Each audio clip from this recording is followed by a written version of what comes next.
What's up, everybody? It's me. It's still me. It's PLD. This might be our second take, but I'm here still with my brother here. It's our first try. I'm Attenborough Jarvi. Welcome to Class Action. It worked. I'll come Second clean. time's a charm.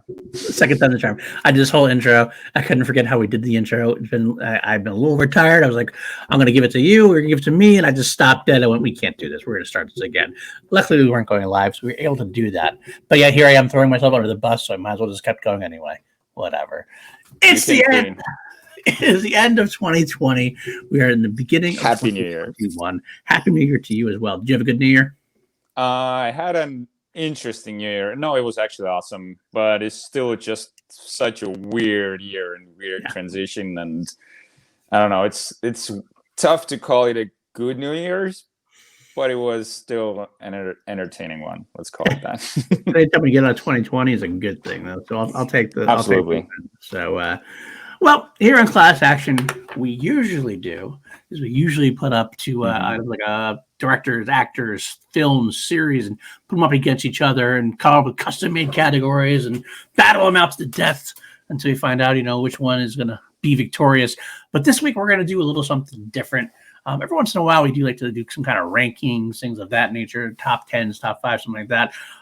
We said, well, why not do this? It's the end of the year. Everybody's going to be doing it. Why don't we just do a little bit of something too? But our top movies from 2020. One caveat I have to ask you about some of the films you've seen. I'm going to admit something to everybody here. I didn't get to see, there's a lot of movies I missed in 2020. Mm-hmm.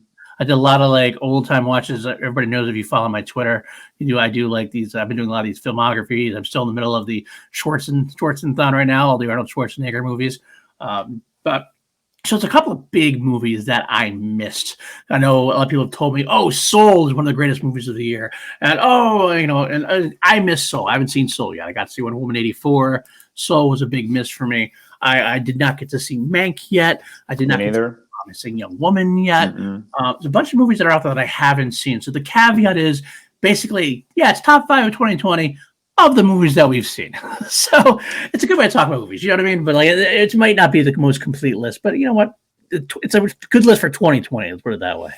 It's an interesting thing though, because because the reason why you haven't seen it, there is a reason why you haven't seen the movie. Sure, you're busy. But if for example, Dune had come out during the same time that Soul, you would have seen it.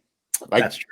No way that you would not have seen it. So I'm not gonna, take a dump on a movie, but there are some priorities that some movies just don't make it in there, and there's a reason for that. And this one too, even the Soul, for example, if you want to go back to Soul, Soul is a good, I'm sure it's a fine movie. I've heard great things about it. That's one I'm actually waiting for my wife and I to have the right time to see it because she wants to see it too. So it's not just me doing it, it's also my wife. So I go blame KAD, not PLD. But she'll never see this, so it's okay. So I love that you're still looking around a bit.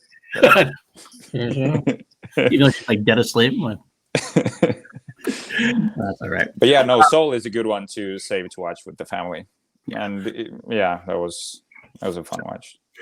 So given that, we're going to go back and forth. We each have about 5 we're going to list. In time-honored tradition, if we have one listed that and the other one has higher up in the list, we'll punt it for now and talk about it later. And in that case, we're going to bring in some honorable mentions. And after we're done with our rankings, it's not even I hate calling it a ranking because we're not tabulating it like we did last. We're coming up with any kind of tabulation. It's basically us just shooting the shit about the movies we saw this year and movies we liked. And after we're done with that, we may talk about some movies we didn't like, look ahead to 2021. This is just kind of a very chill episode of Class Action. Just two guys talking some shit about movies. So without further ado, thank you. Without further ado, why don't you give me your number 5? I'll let you go first. What your number 5 is at this point. So this movie started out as my number 1 of the year. Okay. And until a lot more movies came out. At number 5, I have Palm Springs. Okay, we're gonna punt it. We're gonna punt it right from the start. From the start. So pull in one of your honorable mentions, my friend. Right. So an honorable mention that became my honorable mention just like a week ago when I rewatched the movie and it's Bad Boys for Life. Ah, okay. So I usually like that is very popcorn type movie. Like usually these type of movies, they're like 3.5 stars out of 5 for me. But for some reason during my second watch, I was enamored by the movie, and I just, because I'm a huge, like, I'm not on, I'm like maybe 20% below Makuga, like being a Bad Boys. Like Bad Boys was my thing when I was growing up. Like that was my thing. But the movie Bad Boys for Life, it isn't. I'm not going to say it's probably the weakest of the three, but they still managed to capture the magic and the back and forth. The chemistry was still there. It was just such an entertaining watch, and the action was awesome. They really tried to mimic Michael Bay's shooting style. The two relatively unknown directors, I think they've done music videos before. I can see why they hired them, because Michael Bay started out the same way. Yeah, that's true. They're really trying to use his camera movements, his lighting, his like what do you call it? His filters and stuff like that, and it kind of works. It really does work. Yeah, I will tell you, this is the kind of movie that shouldn't have worked. It's like 20 years later, however long it is, long time later, getting the band back together again. These kind of movies tend to usually be a little limp, a little like tired. But I got to be honest with you, this is my second favorite of the three. This time I actually like it better than the original Bad Boys. Bad Boys, yeah, is my favorite. This one is my second favorite to a degree. I thought it was really well done. They took the age in stride. Absolutely.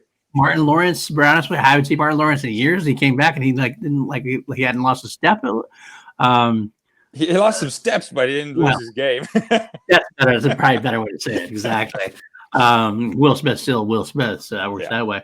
But there was actually some heart to this film that actually I was really surprised at going through it. And at the time, I mean, when I saw it, it was up there in my top 5 initially at one point. There's enough movies I've seen now to drop it down action wise. Probably is still, I think I'd say my number 10 of the year at this point. So definitely still a fun movie. Exactly what you needed it to be, what you wanted it to be. You're getting what you paid for. And maybe just a smidge more. So it was a good move for them for 2020. I like that. We're gonna be seeing more Bad Boys. Yes, definitely. I think it's definitely going to happen at this point, and it should. Josh Makuga is very excited about that. I know. Oh yeah, for sure. And I'm excited for him and with him. Yeah, exactly. All right, I'll go with my number 5. This is one I know is not going to be on your list, and nobody's going to be surprised it's on my list. It's a movie called The Last Full Measure with Ed Harris. The Last Full Measure with Ed Harris. These are words in English. Yes, it is. The Last Full Measure, directed by Todd Robinson. It's a film that not many people saw. Wasn't very well publicized or promoted or anything like that. It's a story. It's a true story of a Vietnam War hero, William H. Pitsenbarger. And the film itself is, I would say, it's okay story-wise, okay directed, everything else. It's a solid film that has good moments. It's just some run-of-the-mill moments. There's some kind of cliched moments, but it's the performances that really stand out. It's the first time I've really seen Sebastian Stan like lead a movie. Okay, so he's top billing in this. Sebastian Stan is the lead. He is the main. Right. He's the main guy. He plays the lawyer. He plays the guy who's trying to get the medal of honor for this fallen hero from Vietnam.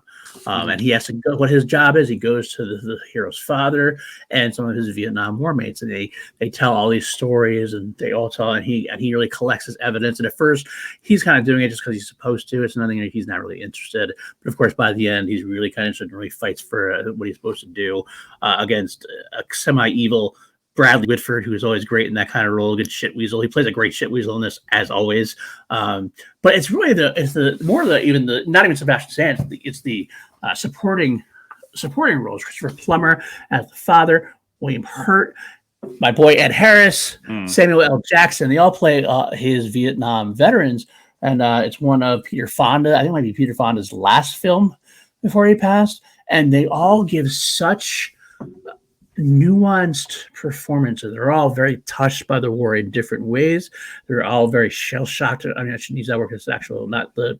There is some PTSD, absolutely, but they're not the same, but they're all touched by the war, and they give great, solid, powerful performances. Each of them do.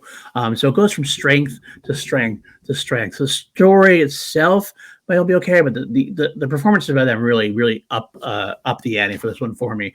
And not just Ed Harris, who I do love in this as well, but all of them do. So I really love this as my number 5. So I was gonna ask you, like, if this wasn't starring, if this didn't have Ed Harris, but you still watched it for some reason, would you recommend this as a movie to watch from 2020? I would, because I said like Samuel Jackson performances and not Samuel Jackson, Peter Fonda, William Hurt, all give excellent performances. Bradley Whitford, like I said, is a great shit weasel, and Sebastian Stan did a good job. Does a good job with what he's given. But the performances by Jackson, Fonda, and William Hurt alone make it worth it. And then you give me Ed Harris on top. That's why would I have known about this movie without Ed Harris? Probably not. Probably not. But I'm glad I got to see it for that reason. Yeah. So that's why I asked if Ed Harris wasn't in this, and for some reason you still saw it, because obviously Ed Harris is your starter to put this movie on. Right. Absolutely, but I mean, and unfortunately, because like the movie wasn't promoted very well. I didn't really hear much about it. It wasn't. So, it wasn't released here at all in any capacity. And now that I looked it up as well, it feels like it says that it's a 2019 movie, but it got released in 2020. So kind of like a weird correlation there. Yeah, I think it was released in a festival, maybe potentially at the end of this. It's one of those like short out type thing. It was released in a festival. It got its wide release, I believe. I saw it in the theaters when it came out in the theaters for me, which was January of 2020. That's when it came out in the theaters for me. So if it doesn't count, then you know what I'm saying it counts because it's my list. So screw you. Got it. Not you. So not you, wait. Let me get this straight. This is a movie about the Vietnam War, where the soldiers didn't get enough recognition. They're trying to get medals of honor for them. If they do fail, does that mean that they have to go to an island, get some weapons, force the hand of the government? It could have gone that route. That would have been a much more different story from it. But yeah. Always got to come back to the general. We're always coming back to the rock, and that's okay. Nothing wrong with that. No. All right, what's your number 4? All right, my number 4 is definitely not on your list, but I have seen it pop up on other people's top 10s actually, which is I'm so happy, and it's called Another Round. It's a Danish movie about high school teachers. Now, bear with me, it's way more interesting than it sounds. It's actually the teachers find out that there is a theory that every person when they're born with the deficiency of a 0.5 per mil alcohol, like that your body is missing 0.5, I don't know, percentage or per mil. Do they say per mil in English? I think, it's how they do different. Pretty much, it's an alcohol deficiency in the body, and one professor comes up with a theory that to be more efficient, you should consume a little bit of alcohol every day to keep that missing alcohol level in your blood level and in your body. Yeah, and these teachers decide to, because they're middle-aged guys. They some have families. They're sort of, well, it's a midlife crisis type of situation, different type for all of them, and they decide to test that theory. So they start to consume alcohol every day. They see their performance go up. That is, but I'm not going to spoil the movie. They see their performance go up, and they start to ramp it up level by level to see how far they can take it. And that's it's not a comedy. It is definitely a hard-hitting drama, but it works in such an uplifting way at the end. There's some tough moments in this movie, and Mads Mikkelsen, he's actually starring in this. He was the reason why I actually watched the movie. And he's becoming one of my favorite actors in Hollywood. Like, he's slowly getting up. Like, he's becoming, I feel like, my Ed Harris. Okay. Like wow. Seriously, he's doing such a great job. And that movie just blew me away. I went to the cinema. I got myself a glass of wine. I went with 2 friends, just like the movie has, like 4 friends together. and it just left such an impression on me. I know it's a Danish movie, so there's probably a lot of people that don't want to watch a movie with subtitles. I will say this now. I think Hollywood is going to be remaking this. This feels like just like what happened with the Untouchables. Okay. They remade that. What was the Norwegian movie with the vampires? Let Me In or Let the Right One In, something like that. Yeah, I can't remember off the top of my head. You're not. Yep. This feels just prime for a Hollywood remake. They don't need to because this works just fine. But I'm completely sure that they're going to be making it. But yeah, that movie, that is a sort of like a dark horse one on my list. But I'm so happy that I got to see this movie, and I would recommend anyone to see it. Okay. Fair enough. Okay. We'll go to my number 4 then, which I don't know. Let's see if there's going to be a punt one or not. I don't know. It's Tenet. Punting. Okay. Punting. All right. Is your number 4? It's my number 4. All right. It's my number 4. Okay. I'll take that. Tenet with Richard Jarvi. Okay. I put it in there for you.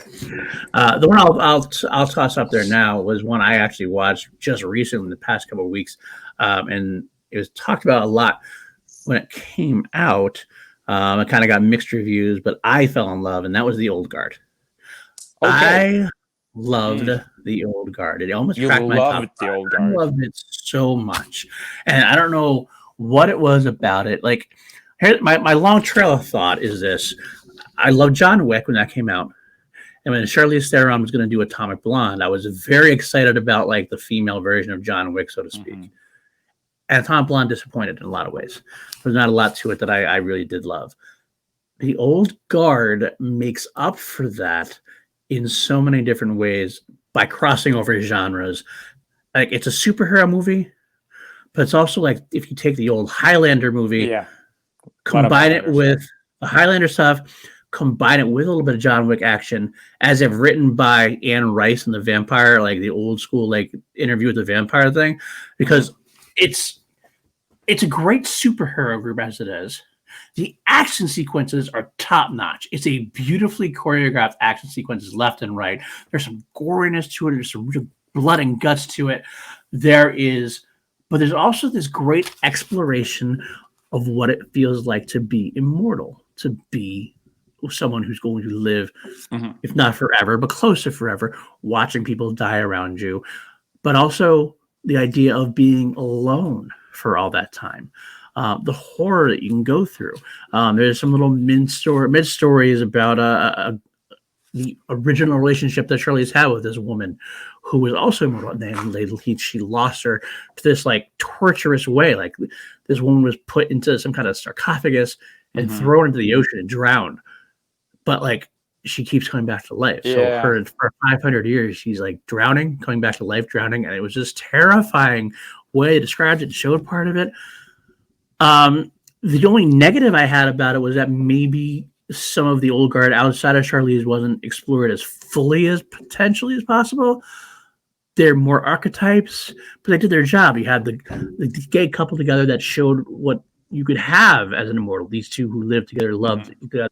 And I love the fact that nothing was made about them being. It wasn't like these guys are gay. We got to show that they're gay. I was like, this is very much. They were just two homosexual guys who were in a loving, passionate, loving relationship, and it was treated as if it was just a thing, which is something we need to see more of. I think. I agree. Like, just having it be completely representative of it. I loved that. But then you had the other aspect. You had the other guy. I don't remember. I'm sorry, I don't remember his name off the top of my head. Yeah, the guy who gets outcast. Yes, the guy who he sorry, spoilers. Well, to a degree, yeah. It's a mild spoiler. Not spoiling away. But his being alone and how that works. We also have the newest immortal. You get that. There's a lot of different perspectives in there. I feel like it's a world that could go many different ways. We have a potential franchise here if done right. I know that there's a potential sequel. There's like a mid-credit scene or end-credit scene that definitely shows you where a sequel could go. Who knows if we're going to get one or not? I don't know. But I do think it was one of those movies that was probably made not too much money, but did exactly what it needed to do. So I liked it quite a bit. I did like the world building aspect of it and the mythos, everything behind it, the lore. but the execution was where it fell a little flat for me.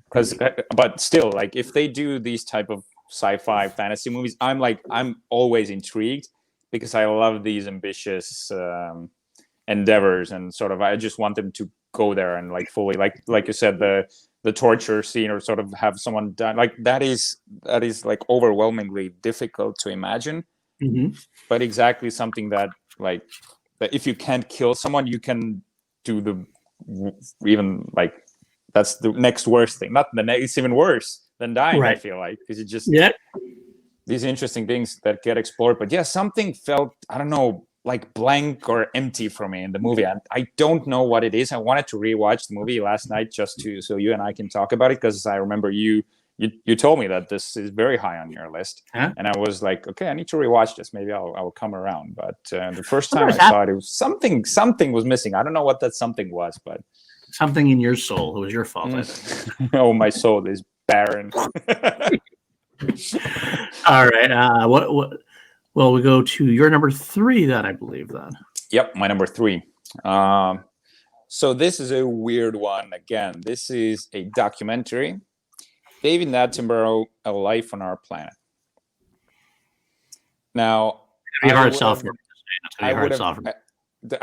feel so pretentious that I'm wearing a turtleneck and I'm talking about a documentary. So you're not vegan? Should be. Shame.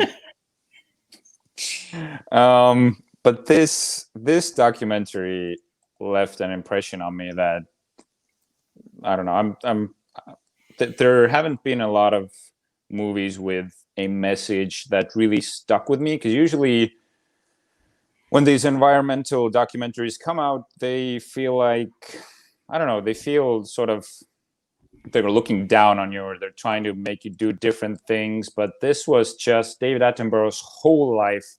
His documentaries, his life work was concentrated into this one documentary, and they really showed you not necessarily what's going to happen, but what could happen if we just keep neglecting the things, and not in a condescending way, right? And sort of a heartbreaking, just like a not a call to arms, but just he just asked people to pay attention and truly listen, because I feel like these things have to be said, but it doesn't leave you with a bitter note, which I love, because at some point it shows you this hypothetical world that we might end up in. And just when you think that like this is actually like what's going to happen, he turns it around. He's like, there's a way we can do better. There's a way we can change it. At the moment, it's not so bad. And it turns around into a positive message, which is, oh man, I just want to rewatch the movie again now that I'm talking about it. But yeah, I would never have put a documentary that high up on my list, but this was just something that stuck with me, and I'm glad that I put Another Round and a documentary on here. David Attenborough's. These two have. I feel like I'm getting old. I think of it, like putting these types of movies on my list. Younger than me, man. I still don't do it. So maybe you're just old in your soul. That's what it is. I'm an old soul. I'm an old guard. Old guard. That's what it is. That's fine. I mean, I'm not a documentary guy. It's hard for me unless I like. If it's a documentary on Queen or a documentary on Star Wars or on Ed Harris, I'd watch in a heartbeat. Otherwise, I'm kind of like, I'd rather watch something escapism for me. But I mean, that's perfectly fine. I know a lot of people do love them, so I'm happy that you got enjoyment out of it, and hopefully maybe somebody else will take a shot at it. Somebody else. Yeah. Did you watch The Last Dance? No, I still haven't watched that. Okay, so you're not you are a basketball, but you're just not a Bulls guy. I'm actually not even a huge basketball guy. I wasn't a basketball guy since I mean, that was the time I did I like basketball back in the Larry Bird. You loved the Celtics. Yeah. That was a day. So I mean, I probably would like it more than I've been told I should watch it. I probably will eventually. There's a lot of series and stuff I'm trying to catch up on at this point, but we'll see. But it's a documentary. I guess I do like sports. I do watch a lot of Red Sox documentaries. I did watch a lot of those. So I guess I could watch them, but maybe I'm watching more documentaries. I think maybe I should give it a shot. Maybe I'll actually like it. Who knows? But oh, I'm sorry. It looks like you got muted somehow. I'm missing you all of a sudden. What did you do? Why don't you just jump out and come back in? And we'll see what happens. I'll vamp as I do well. Well, here we are now at Class Action starring PLD. That's what we're doing here today. But what else are we doing? I'll do another honorable mention until we're waiting for Jarvi to come back. I saw another movie recently, towards the end of the year, like the other day, called Host. It's a Shudder original, and it's a 56-minute movie. And it's a great 56-minute movie. I think you got Jarvi back. I'll talk to him and get that in there. Can we hear you? Are you back? Can you hear me? I can hear you now. I don't know what happened. That was very strange. But I got into a story. So I'm going to have to quickly finish it up while you're here. Host. It's a 56-minute Shudder original horror movie. If you've ever seen the Unfriended franchise, it's kind of like similar to that, but it's all based on, it's almost like a big Zoom advertisement. It's during the pandemic. So these friends get together on a Zoom conversation. They start trying to channel spirits. And it's a very effectively done horror film. A lot of jump scares, a lot of like moments of demonic possession, that kind of thing. It's not a lot. It's very low budget. It works. It does what it's like a very economical movie. The scares are done pretty. The Host. Well. Just Host. Just Host. Okay. So it's a quick. I guess it's a 56-minute movie, so it's fun. It's fun, quick, and I got through it with no problem. So I do say it's a good movie. So that's another honorable mention for me. So gotcha. So that was David Attenborough was my number 3. I think we're on to yours now. We're going to where you we punted the first time. This is where I put Palm Springs. Okay. Good. Because I think I was like, you probably would have still watched the movie, but this is where I think this is a movie that I told you to watch. Like I was like completely taken by a storm with this movie, and I was, this is the best movie of the year. Like, my God, it's perfect. Oh, and I'm so glad that you love it. It is. I mean, I was a big Groundhog Day fan. Mm-hmm. I was back in the day when it came out. One of my favorite movies I watch over and over again. So I obviously had when I heard about the movie, I'm kind of like, okay, so it's like Groundhog Day.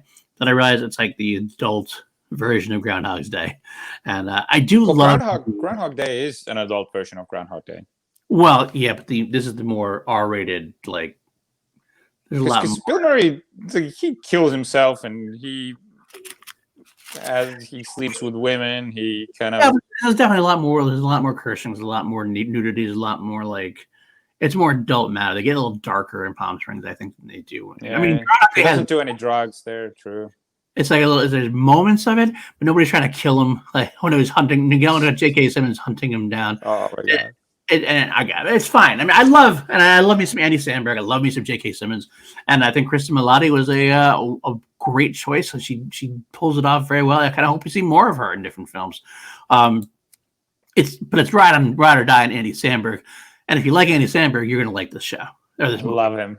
And if you don't love him, you're not going to like the movie, I don't think. But it was a very well done, well received movie that it did exactly what it needed to do. It didn't try to do too much, didn't reach too far. It took its premise and went in zany directions, but never really lost the heart of what it was of these two characters. And it was just what I needed. It was hilarious. I laughed like out loud the entire time. I love pretty much everything about this movie. There's not much I didn't like about this movie. So this is why it's my.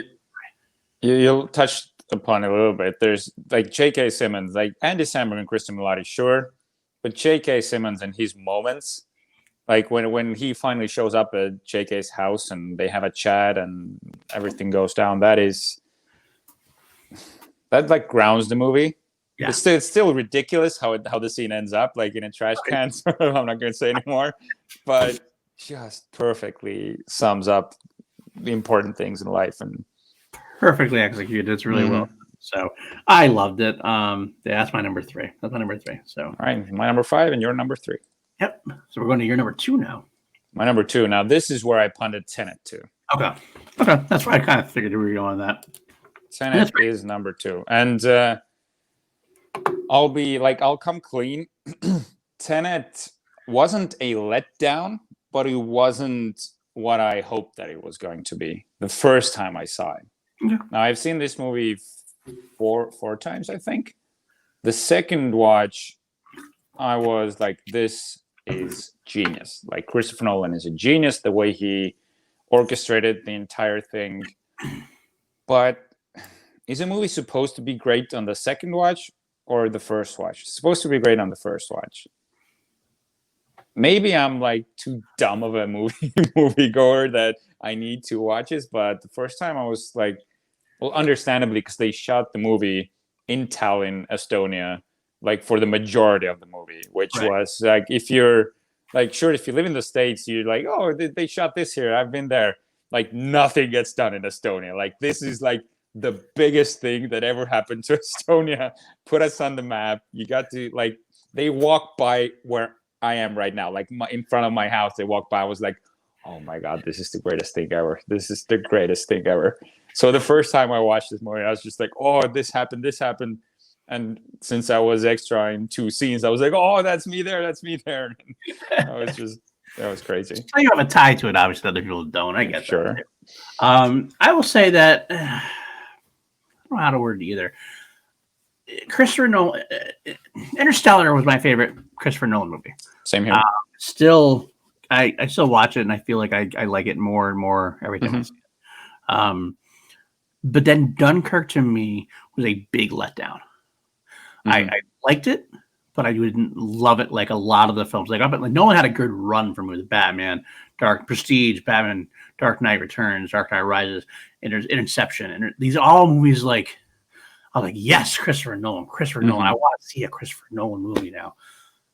Dunkirk kind of ruined that streak for me. I kind of didn't love it as much. Tenet, I was hoping would be the rebound, and it almost was. Right? In a way, it was. I liked it better than Dunkirk. I absolutely liked it better than Dunkirk. It did feel a little like he's playing his greatest hits to a degree. He's doing a little bit like where it was. I agree. It was almost too clever for its own good, too smart for its own good. We're gonna rely on the gimmick a little bit too much, and now the story performances were a little too. I don't know the word I'm looking for. I don't want to say dry or open-ended, but like they're almost like they're shell performances. They weren't quite as in-depth as some of his characters have been before. With the exception of Pattinson, I feel like. Pattinson had moments. No, Pattinson had some great moments. I think Kenneth Branagh had some great moments as well. This is where I have problems. Branagh. You didn't like Kenneth Branagh in that. No, I loved this. I thought he was dark, and I loved everything. I thought he was actually Kenneth Branagh was actually my favorite part of the movie. Really? Okay. Yeah, more than Pattinson was, to be honest. For me, it was by far Pattinson. I feel like Kenneth Branagh totally overplayed, totally overcooked his like Russian oligarch villain. I see. Too much. I think it needed it. I think it needed a little bit of that because that's what was a little bit. That's partially what was missing was this like commitment to things. Like as much as I love John David Washington. John David Washington. John David Washington. It is John David Washington. Okay, John David Washington. I love him and everything I've seen him in so far. Everything. Ballers, HBO show, Black Clans, and everything else. He just was a little lacking in this for me. Same. It didn't win me over. So without that lead role, I need a villain who I could really shoot for. That's why I went with it. Pattinson was good, but it was mostly like to me, Pattinson at the end during some of the reveals, that's when Pattinson won me over. So it took me till the end to really get it with him in a way.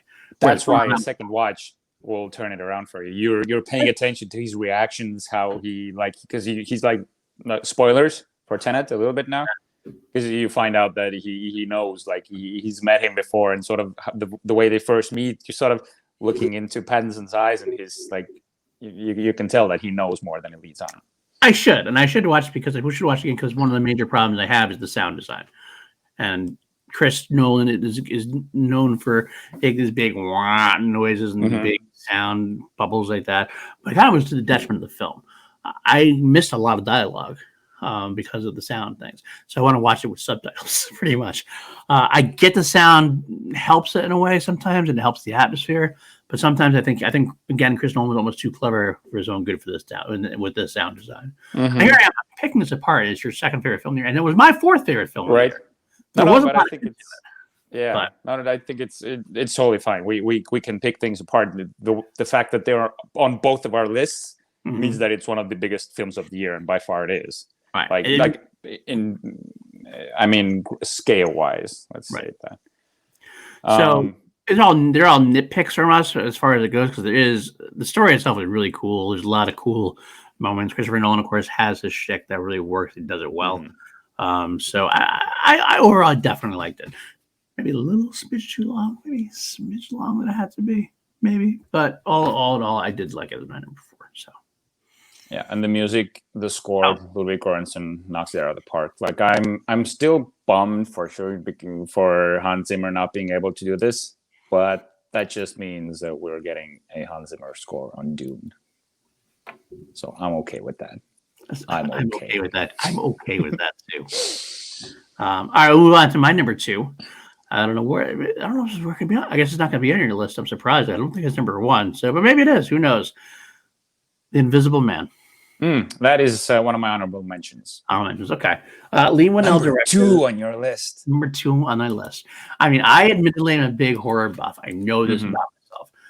And this was one of the most well-crafted horror film, mainstream like horror films that I had seen. Like I feel like there was talk. I don't know if it's still. I know there's a lot of. I think it's gotten lost as far in recency bias, like whatever the opposite of recency bias is. Like recency has got to get to the side. There's talk of Elizabeth Moss even possibly getting a potential nod at some point. This is such a movie that sucked me in, kept me on the edge of my seat. The twists and turns were not necessarily predictable.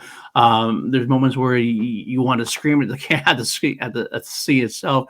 The music was good. The direction was spot on, economical. There's never a missed beat in the story. Every single moment on camera, even like the pauses, even like the moments where the silences. Everything was done for a reason. There was not a missed opportunity there in the whole film to me. Very smart movie making in that part. Yeah, using empty corners, empty spaces, just using silence. You're expecting for a jump scare. It's not coming, and it's destroying you inside. Right. And then when something does come, it gets you even more because everyone's built up to not see it at that point. And Elizabeth Moss is great. Is a wonderful actress. She does a wonderful job in this role. The whole cast is pretty decent overall, but she's definitely the reason why the film works. So her and Lee Winnell. I hope Lee Winnell comes back and makes some more solid horror movies. That's actually the second movie I have not seen. He directed Insidious Upgrade 3, which I didn't ever sketch. I don't remember seeing, but Upgrade is the other one. You did see Upgrade. I did see Upgrade, and we both loved Upgrade. We both thought it was a underrated film at the time. So he's trending upwards for me. I mean, he's a director. I definitely want to see what he's going to be doing next with things. I think he's actually slated. I'm not. He is. He's actually one of those like super trending directors in Hollywood at the moment. Right. I would even I don't want to call him he's not overrated, but his hype is his name is so high right now that I hope that his next movie is gonna be some sort of a sci-fi twist again. This is what he does best, and this is what I'm hoping for. Yeah, I could be. If I'm not mistaken, The Invisible Man, it also jump-started re-jump started the monster sort of verse or monster universe or whatever they call it. The other take on the old horror. Yeah, in a way I think it does. Well, I think that's one of the ones he's doing next. I think he's slated to do a Wolfman movie. So it'd be a similar type thing. Aren't they already doing that one with Gosling? Yeah, I think he's slated to direct it, I think. Okay. At least that's what Letterboxd is saying. I don't know if that's entirely true. Hopefully it is. Because I'd love to see Lee Winnell and Gosling. Oh, for sure. That'd be a great thing. I know he's also at one point been discussed to take the remake of Escape from New York. I don't know though how that's going to work. Mm-hmm. Me neither. I'll have to see. I'll look it up and see. Ryan Gosling. I'll check that. Because let me think. Invisible Man, the Wolfman. I feel like there's something else that's already been filmed that's coming out.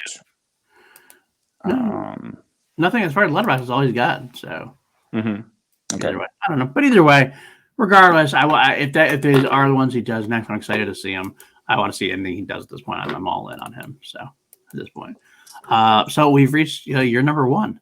My number 1, and you probably guessed it because I've been talking about this movie. We even talked about this movie at the beginning of the show. Number 1 spot goes to Soul.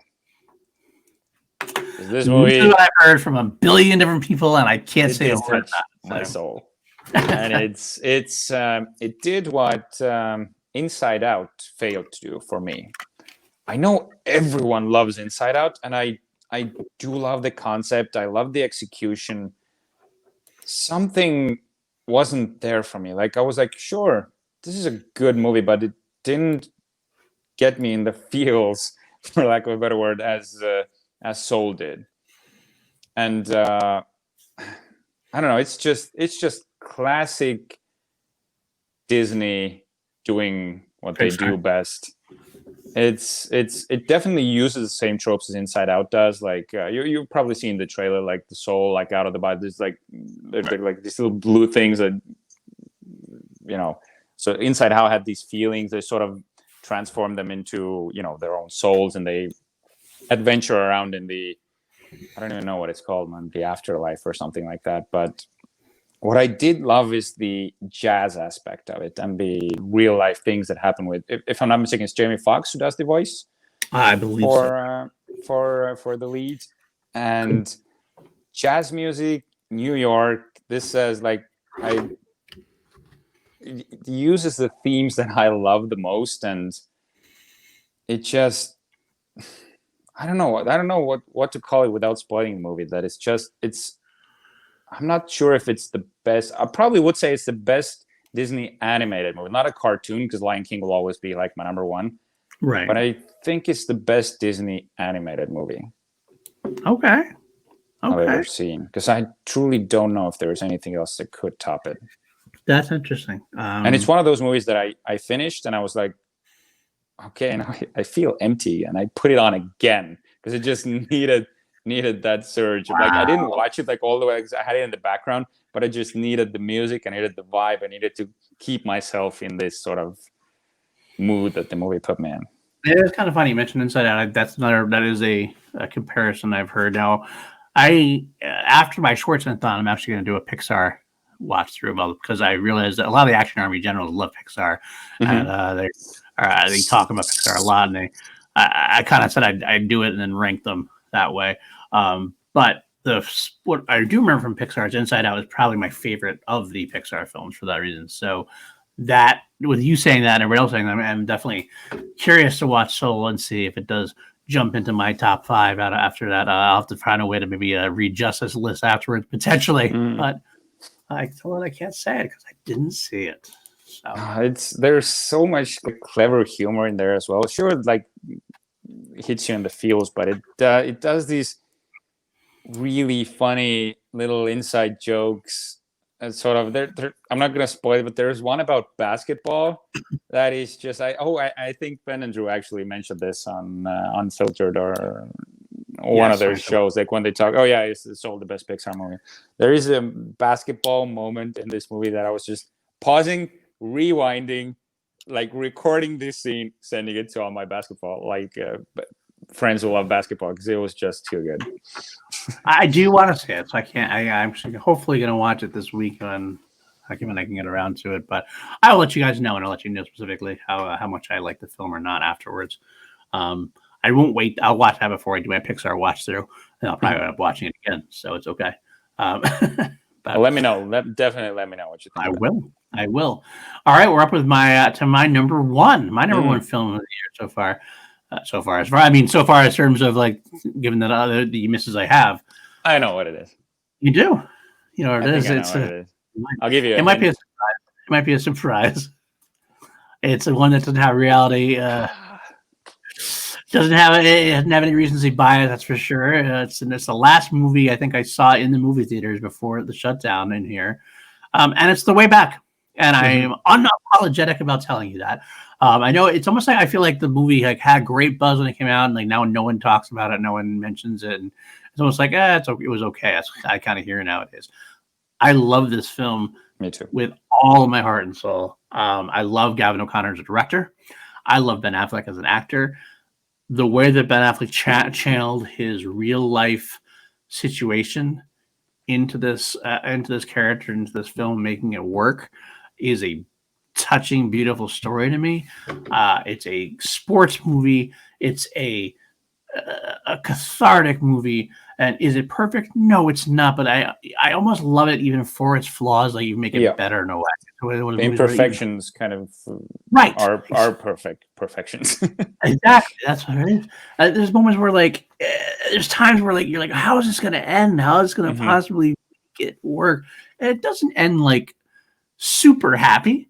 It's like a definitely bittersweet kind of ending to it, and that too made it better. I gotta say, I love them together in The Accountant. As far as that was a great team up in The Accountant. Of course, I love Warrior from Gavin.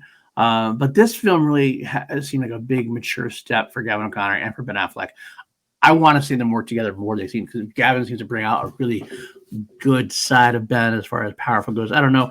Obviously, the personal side helped quite a bit. But the whole film helped is the right word. Even I feel like this was a painful and a cathartic experience for him. I think Ben needed this movie. That's kind of what I felt like when I was watching it. And Jennifer Garner said that. There's actually a story that Jennifer Garner called up Gavin O'Connor and said, wait for him. He's coming out of rehab to do this movie, but he really needs and wants to do this movie. And to their credit, they did wait for him. It was kind of a weird thing. He's coming out of rehab, and then he has to do this kind of role. I can't wrap my head around this. Like I told you, I rewatched the movie yesterday. It's super fresh in my mind. I was like watching watching him drink beer and like do these fucked up things. Like in a weird way, it still made me want to have a drink. Like I know that it's messed up, but I was like, that like I'm feeling like a beer right now, even though I see how it's messing up his life. Right. Like, what would that do to a recovering alcoholic? That is like drinking this alcohol-free beer or something that resembles beer and whiskey and whatever. I can't. Yeah, it's I know. Tough. It feels impossible. Sort of like, how would that help him? But I hope that it did. I don't know. Maybe that's a cheat. Maybe it's a cheat for me to put on as my favorite movie of the year because of that aspect to it. But I can't divorce the two. The personal side of the story affected me so much that I really loved where they went with it. So that is my number one. I'm sure that people telling me how wrong I am in the chat, and that's okay. I can shoulder it. I love what I love. I'm not apologetic about it. So that's what we have here. Do we have any other honorable mentions that we want to mention? We want to talk about? So we have a little bit extra time here. Films that maybe did not make our top 10, but you kind of think you should maybe take a look at and see what you think. There is another Pixar movie that I really loved, and sort of I feel bad for it because I feel like Soul is now sort of overshadowing it. It's Onward. It's Chris Pine and Tom Holland in this sort of fairy tale land. It's like Zootopia, but with like races from Lord of the Rings. Sort of what would that world be like? And that is a really cool concept and such a heartwarming movie. Have you seen that one? I have not seen that one either. It's a Pixar movie. I don't tend not to see them right away. I tend to miss them for a long time. So I would if you do watch so like I know a double like back-to-back watch might be time consuming, but if you would, then like have these both lined up and watch them. Well, worst comes to worst, I'm going to watch it when I watch my Pixar watch through anyway. I definitely will get to some point for sure in the near future. Well, sort of near future, but okay. One of the ones I'll throw out there is an honorable mention. Bill and Ted Face the Music. Ted 3 came just under my top 10. I did love the movie for what it was. It was one of the movies that it wasn't going to be a wowing movie. Bill and Ted is definitely a nostalgia property for me. I love the first two, but there's a reason why it was never like. It was kind of it's kind of hard to explain. They were never like. I'm going to be crucified for saying this. They weren't great movies. They were just fun nostalgia movies. And Bill and Ted Face the Music fit up well with them. I think they actually. If you like the first two films, you'll probably end up liking Bill and Ted 3. Same kind of hilarity, same kind of hijinks. It's Keanu Reeves doing his Keanu Reeves thing, even at that age. And Alice Winter does a great thing. Everything's pretty well done overall. I definitely this wasn't enough to make it into my top 10, but I was very happy it was made and very happy I got to watch it. It was a lot of fun overall. I've heard a lot of good buzz around the third one, and this is where one of my classic gaps comes in again because I haven't seen any of these. Okay. That's when you should do it for some point. I Triple should. threat. I should. If we were roommates, we would have a triple threat of this for sure. Oh, for sure. Like right now, like after the show, we'd watch it. How about you? Anything else that you wanted to mention? Yeah, one of my this is my old guard, and this movie is Extraction. Chris Hemsworth, Netflix movie. I freaking love that action one. That just like a pure adrenaline action movie. And Sam Hargrave, is it Sam Hargrave or Greaves? Sam Hargrave, I feel like. What Hargrave. he did, what he did for that movie. Like I saw these behind the scenes videos of him being actually strapped onto these cars. Like he shot the movie as well as directed it. He shot like he was a stuntman in this movie. Like he is actually a stuntman, like a stunt unit director. But he was the director and the cameraman, and he was just insane. The stuff that he did. If you haven't seen the scenes that I'm talking about, go on YouTube, watch them. But the movie itself, it's like a first-person shooter type of movie in ways. But what was the movie? Hardcore Henry. Yeah, that movie was supposed to be like this sort of first-person shooter that's gonna transcend gaming and movie making into this one awesome thing. I think it fell flat, but Extraction does all of that, but still keeps the cinematic vibe to it, because I feel like Hardcore Henry sort of missed that cinematic vibe to it. Fair enough. I will say that I did have Extraction as possible and an honorable mention as well, although it's kind of funny. I think Extraction is to you what Old Guard is to me. I think it's exactly, and vice versa. I felt Extraction to be a little weaker than Old Guard in some things. I did like a lot of the action sequences. I did like Chris Hemsworth at all, but I thought the world building in Old Guard is what tipped it over for me versus Extraction. That being said, I would love to see another Extraction movie, so that was well done.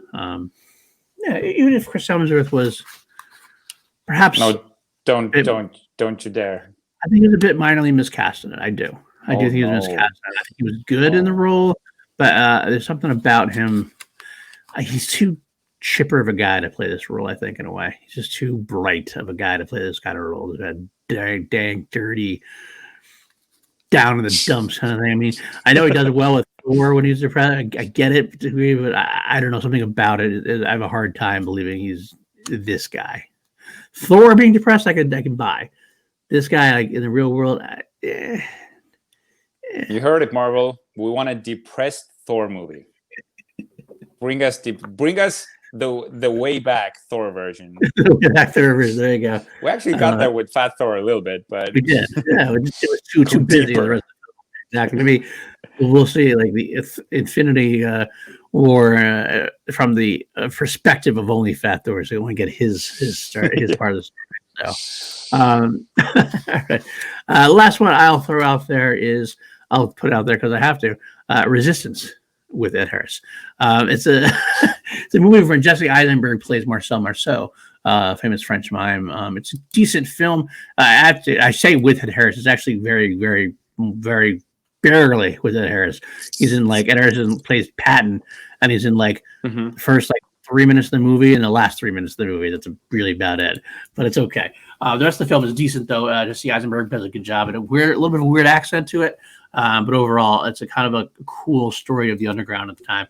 If you like World War II movies, it might be a nice view for you. But that's it's a World War II movie. It is. Okay. It is about Marcel Marceau, the famous French mime. It's Jewish Boy Scouts and the French Resistance saving the lives of the orphans in World War II. So it's not like a big battle World War II movie. It's during like around World War II and stuff like that. So I'll throw that out there. Okay. I think we should talk about the biggest letdown, or sort of the biggest shit bomb of the year. Okay. All right, we'll do that. Why not? Do you have one you want to mention? There's actually two, but for some reason, okay, I'll just throw it out there. There's like two, and oh my god, I just realized why this is gonna look so bad. Because both movies have like strong female leads. Now I apologize in advance, but it just happened that these movies fell short. It's Mulan and Wonder Woman 84. Ooh, okay. Mulan, I was so excited for. No, that was like a big miss. Mm. But Wonder Woman, for some reason, since we had the first movie, our expectations were already there. To have, because you've seen that, you haven't seen that movie yet. One of them, yes, Wonder Woman I have. Okay. And I thought it was actually okay. It wasn't great, but I wouldn't put it as a complete shit bomb. But it's parts of it were okay. Parts of it, like the final, the ending, everything fell completely flat. The movie started amazingly. Like when we see Diana go through the Themyscira sort of trial or their run, and when we see the 80s start around, like the origin story of Cheetah, everything was great. When Pedro Pascal comes with the wish stone, or what's it called, that's when it's just Dreamstone. That's when it starts to fall apart. Like, I don't know. I know they tried to do what Superman 2 did, and you can tell that they're going for that campy style. But there's a way to do campy, and this wasn't there. It was too big of a tonal change from the first one, and it did not deliver. I don't think the tonal change is the problem. I don't think the tonal, for me, this is why it's not a shit bomb, but it's not a tonal change that the problem was. It was more the script itself didn't know what it wanted to do. And that was the problem I have. The performances were great. The script was too sloppy for me to really make it through. But especially the Steve Trevor part. Now, sure, it feels like the easy thing to crap on, but I feel like they didn't do anything with Steve Trevor and his story. They brought, like, okay, spoilers for Wonder Woman, both Wonder Woman movies. What happens with Steve Trevor is just copy paste from the first one. He comes into her life, they're together, he has to die, she's sad, she gets empowered by that moment. Exactly the same thing happens in the second one. We know that she misses him and sort of she already knows who she's getting back, but nothing, the character progress isn't there. Nothing really. They go around, they watch some art, there's funny bits here and there. The way he hijacks the dude's body is sort of weird. I don't need it explained, but it's still a bit weird. Like, there's a lot of laugh. I get that. So yeah. That is my. If I had to pick one, and I'm sorry for these both being female-led movies, it just happened to be that. Wonder Woman probably gets the prize for the biggest letdown. I have two I'll quickly mention as well. One of them because I had not high expectations for it, but I'll talk about the other one first. The first one I'll talk about actually is a movie called Eurovision. Dude, no, I love that one. It was so god awful. Will Ferrell, I love Will. I wanted it to be good. I wanted Will Ferrell to be good. I love Rachel McAdams. Everything about it. It was so painfully unfunny to me. Have you watched the Eurovision Song Contest ever? No, I've seen bits of it. I don't. Okay. Maybe it would make it better for me. Maybe, but I didn't like. I never felt. I laughed at like one or two things, but they're mostly kind of like chuckles. I like Pierce Brosnan. I love so much about a piece of the movie, but I just felt so bored. I never got in. Like I just couldn't do it. At the end, I'm sad to hear that. I know it's funny because actually when I watched it, some people were high on it and they're like, "Oh, it's actually pretty funny." I wanted to love it. There's like just brief moments. I think it's a script that's the problem because I think they didn't know it. I think they relied a little bit too much on Will Ferrell trying to improvise things and Rachel McAdams trying to play off that. I feel like that's the way it went wrong. I don't know for sure, but it just didn't do it for me. The other film I'll shit on, well, my least favorite film of the year was a film called Fantasy Island, but I don't want to talk about that one. Oh no, that was god awful. But the one I don't know, because it's such a small caliber movie that it sort of didn't make my worst of the year. I don't know. That's why I ranked it last because I just didn't like it. There's another movie one movie I do want to mention. It's a movie called The Turning. I wanted to love this because like I said, I'm a big horror buff. I love horror movies, and this is what basically this movie was about: a woman quitting her teaching job to become a governess for like this wealthy young heiress who had seen her her parents die. Sounds like Bly Manor. It is a lot like that, actually. It's very much like that. Actually, it's kind of similarly based on the same story to a degree. To a degree, it's similarly. It's because the turning of the screw is the book that they're based on in a way. Mm-hmm. It's at least similarly. It's definitely thematically there. This has Finn Wolfhard from Stranger Things in it, but the lead actress, is Mackenzie Davis, and I love Mackenzie Davis. Me too. I heard of Finn Wolfhard's in it. I saw Mackenzie Davis in it. I love Mackenzie Davis, and I love solid. Even if it's a cheap horror film, it doesn't have to be spectacular for me. But it just, even the score was actually really good. I gotta say, I don't know where it went wrong. That's a problem. I wish I had a way to say. Even with the review I had written for on my letterbox, I was like, this is good. This is good. I think the problem was the script, but I'm not really sure where it went. It was just kind of the standard stuff. And at the finish, it doesn't really finish. There's like this really weird reveal at the end. It totally took me out. It wasn't even like enjoyably bad. It just sucked. And I felt really bad because I wanted it to be great because I love Mackenzie Davis so much. Mackenzie Davis is someone I have a crush on and I see her. So I think that's why I gave it a hard time, is that I wanted to love it so much, but I couldn't do it. But to end on a happier note with Mackenzie Davis, happiest season, the Christmas movie that came out with Kristen Stewart and Mackenzie Davis. Loved it. I have not seen that yet. I have not seen that yet. It's also one of my other misses, and I've heard that as well. Though I have heard that. Real quick before we end, let's look forward to 2021, where hopefully, at least maybe midway through the year, hopefully, maybe we get back into theaters. That's the goal. I'd love to get back to the actual experience if they're still standing. I have a whole list of movies I want to see. I'll just list them out there. What I'm looking forward to the most, and you can add on after we're done. But here's the ones I got that I wrote down. Right? The biggest one for both of us. We just get 1, 2, 3, and we say it. 1, 2, 3. Dune. Yeah. That's the one we're looking for. We're big Denis Villeneuve fan. Denis Villeneuve is definitely, if I liked Christopher Walken before, Denis Villeneuve is definitely supplanted Christopher Nolan. He is my favorite current living director. Did I say Christopher Walken? Christopher Nolan. When I did, Memento. Shove it up my ass. The cultural hunk of Mel. But if I said it, I apologize. I'm tired. But Christopher Nolan was my favorite. Like, Denis has definitely supplanted him. Now, I've loved every single Denis movie. I've not yet. He's not had a miss for me yet. And he's getting better. For like Prisoners, Sicario, Arrival, Blade Runner 2049. So he is well suited and ready to give this. And it's a property that's an amazing sci-fi property, which I love. And it's got a great cast. I can't see, and it's got Hans Zimmer. I can't see where it can go wrong. I know it can.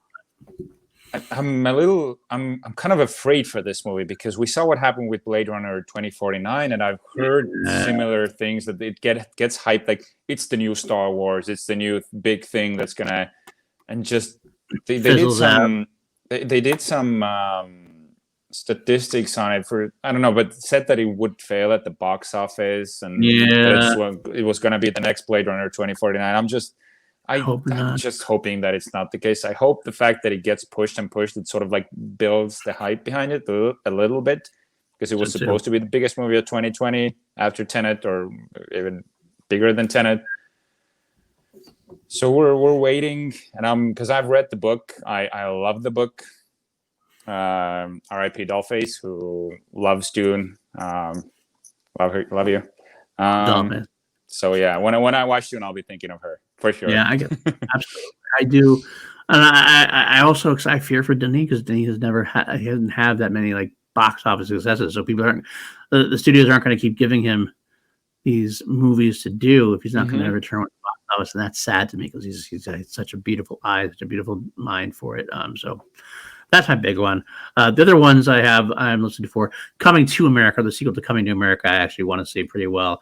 The Kingsman, No Time to Die. This Bond movie actually looks very exciting. I'm not a huge Bond guy overall, but this one specifically, I know you are. Godzilla versus Kong, because my reuniting with my brother, who's a big Godzilla fan, he's actually got me hyped up into it. The new Ghostbusters, Top Gun Maverick with Ed Harris. Halloween Kills.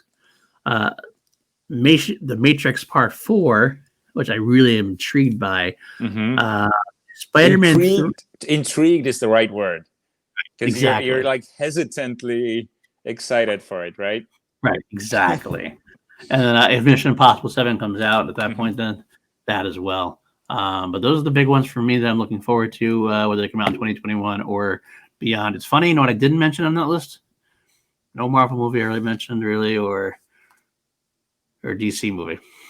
Oh, okay. This is one of the biggest things for me. Zack Snyder. Oh, the Zack Snyder cut. I don't know if it's a movie. It kind of seems like it's almost like more of a miniseries now. Oh, it's a movie. Like, sure, they chopped it up. It's just an extended movie, but it's still. I'm still calling it the movie. Okay, in that case, then that would be on my list. If I haven't mentioned Black Widow, I'm kind of like, yeah, me too. Same here, but I feel like it's gonna turn it around, and it's because we have these big tentpoles like Avengers and like we have Endgame, Spider-Man. It feels like because Black Widow, she doesn't have superpowers, so in a way you're sort of like, okay, this is gonna be like this sort of like more like thriller type of Marvel movie, but I feel like it's gonna surprise us in a big way, because Scarlett Johansson, she was my favorite actress of the last decade, like my favorite actress of the last decade. Like I did like a list of that, and I pretty much for now, she can't do no wrong. Even if she's in a lesser type movie, she's gonna bring her all. Get that. Spider-Man 3, I did mention Spider-Man 3 is scheduled to come out right now in 2021. Actually, on my birthday. Casting news about that. What I am intrigued enough by. But then it's like Shang-Chi and the Eternals. I'm kind of like, I don't know, I'll see them, but I don't know. I don't know what to say. A lot of TV stuff coming our way with the Star Wars. Star Wars series, Marvel series. We already had Cobra Kai come out, which Cobra Kai season 3 came out, and I already binged it last night, entire season. I did. It took me 2 nights because I was doing it overnight and work stuff. But yeah, beautiful, loved it. It's amazing how well that's come across. We will have to do some TV stuff. I know you're itching to do some TV stuff. I really am. So we'll talk and we'll do that at some point. But that's gonna be it for us tonight. We're going a little bit over. I want to say, Richard, where can the folks find you? You can find me in Tenet, timecode, okay, at Richard Eric with a K Jarvi on Facebook and Instagram. And sometimes, hopefully in the near future, we're going to be doing some extra stuff on Star Wars on PLD projects with Paul Denuzio and Bedore and Matty Gunner. But usually you can find me here weekly on Action Industries on Class Action with PLD. And we always thank Ben Bateman and Andrew Guy. They're the original action guys. They give us the little space on the web now for this channel, for this show, which we do try to do on a weekly basis when we can. I will stay out there again. PLD Project is something that's going to happen as well.